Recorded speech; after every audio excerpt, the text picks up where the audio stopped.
Prof. Renal, saya selama hidup rasanya tidak pernah membela atau menyalahkan hakim ketika menghukum koruptor. Tidak pernah saya. Tapi kali ini enggak. Menurut saya rasa keadilan kita terancam kalau pengadilan bekerja seperti ini. Kalau unsur untuk jadi tersangka terpenuhi, tapi sekarang sesudah vonis, saya nyatakan keputusan hakim itu salah.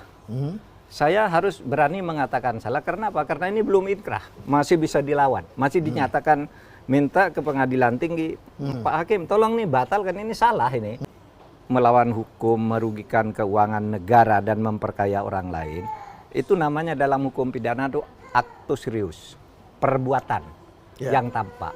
Nah, di dalam hukum ada syarat lain. Untuk bisa dihukum sesudah jadi tersangka, harus dibuktikan dulu bahwa dia punya niat jahat. Oh, mens rea-nya namanya itu. Mens rea. Ya.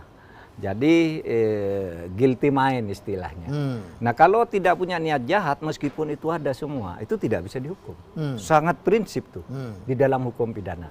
Karena dalilnya itu Heenstraf zonder schuld. Ini bahasa Belanda.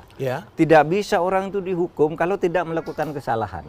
Tidak bisa orang dipidana kalau tidak ada mens rea. Meskipun orang misalnya terbukti membunuh orang, tapi tidak ada mens rea, itu tidak bisa dihukum.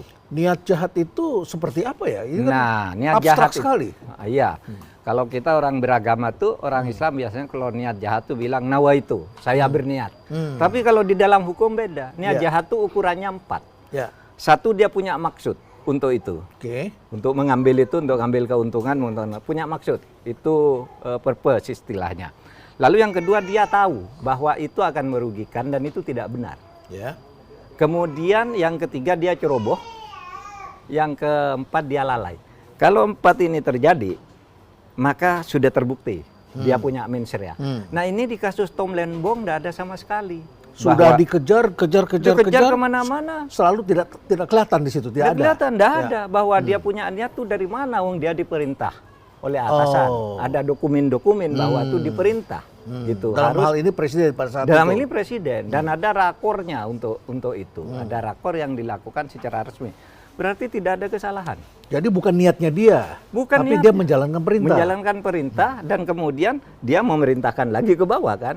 Ke BUMN yang ada di lingkungan TNI waktu itu antara lain kan? Dia aja yang kemudian di lapangan melakukan.